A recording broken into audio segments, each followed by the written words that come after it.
बड'लेण्ड रादाब नायगिरि बयनिसिमबो फुंबिलिनि गोजोन हामलायथि बावहरबाय। दिनै 10 मे 2025 इं मायथाइनि सानसेनि फानजामुथियाव थानाय राशिफोरखौ फरायथिनो लाबाय।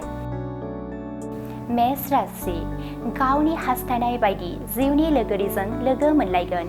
गोसोआव मोजां मोनलायनायनि सानस्रिया जायगा लागोन।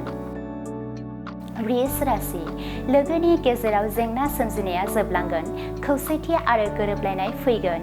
मोजां सान। मिथुन राशि गावनि गोरोन्थि हाबा मावनायखौ हमजानो गिगोन। गोसोआव गिनाय मोनगोन। गाज्रि सान। कर्कट राशि गावनि इयुननि जिउखौ लानानै जिंगा सिगोन। सानबाबो सानख'नो हानाय नङा। सांग्राङै सोलिनाया गोनां। सिंह राशि आनजादाव उथ्रिसारनो हागोन। नखर समाजनि सुबुंफोरनि थुलुंगाखांनाय मोनगोन। मोजां सान। कन्या राशि नंखाय दाय साजायनानै फान्दाय जानो हागौ। बायजोआव ओंखारोब्ला सांग्राङै सोलिनाया गोनां। गाज्रि सान। तुला राशि गोसोआव गोथार सानस्रिया जायगा मोनगोन। बयजोंबो अनज्लायनानै गोरोबलायनानै थानो हागोन। मोजां सान। वृश्चिक राशि सोरजोंबाफोर सोमोन्दो नागारलायनाय जाफ्लांनो हागौ। सानै हयै बाथ्रा बुंनांगोन।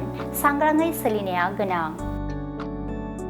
धनु राशि फालांगि खालामोब्ला गोबां रां मुलाम्फा जागोन।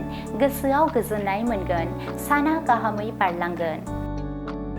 मकर राशि मोजां हाबा मावनायनि थाखाय बान्था मोनगोन। समाजनि सुबुंफोरजों अनसायजागोन। गोसोआव गोजोननाय मोनगोन। कुम्भ राशि गाज्रि खोथा बाथ्रा बानसाव जानो हागौ। गोसो हमथाना थानांगोन। गाज्रि सान।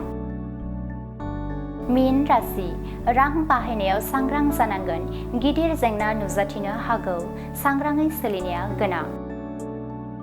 दिनैनि राशि फरायथिनाया एसेनोसै। बेजों लोगोसेनो दिनैनि साना बुहुमनि साफ्रोमबो सुबुंफोरनि थाखाय गाहाम जाथों। बेनि थाखाय बड'लेण्ड रादाब नखरनि जानानै इसोरनि खाथियाव आरज गाबनाय थाबाय। गोजोन्थों। कम्पिउटार कर्सनि सोलोंथाइ लानो गोसो गुदुं सुबुंफोरनि थाखाय गोजोनथाव खौरां। कम्पिउटार कर्सनि थाखाय बेसेन नाङा जासे मुं थिसननायनि खाबुखौ लानानै फैदों क'क्राझार सहरनि खोदोमथलायाव थानाय MS फ्लाइं रुट इनस्टिट्यूशना। बयखौबो थ' बेहाय क'क्राझार सिङाव थानाय खोदोमथला फ्लाइं रुट इनस्टिट्यूटआ हस्पिटेलिटी मेनेजमेन्ट आरो एभिएशननि अनगायै कम्पिउटार कर्सखौबो लन्च खालामनाय जादों गोदान। थ' बेहाय दा फ्रि एडमिशन सोलिगासिनो दङ। जेरै जोङो JavaScript, web designing, CC programming बेखौ गासिखौबो होनाय जागोन। थ' जायफोर केन्डिडेटफोरा गोसो दङ बेहाय माने थाबैनो रेजिस्ट्रेशन खालामनो हागोन। एडमिशन फ्रि सोलिगासिनो दं।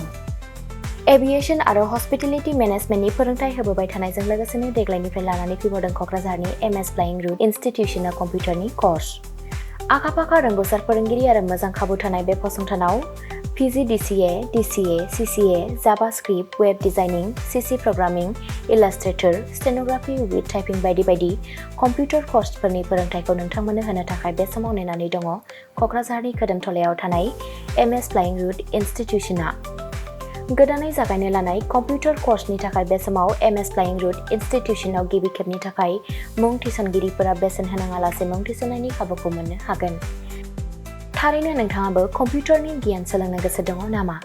जुदि गोसो दङ अब्ला गोबाव खालामाजासे क'क्राझारनि MS फ्लाइं रुट इनस्टिट्यूशनाव सोलों लानो थाखाय नोंथाङा 9394 796813 एबा 8099554765 जानबुं अनजिमायाव फोनांजाब खालामदो।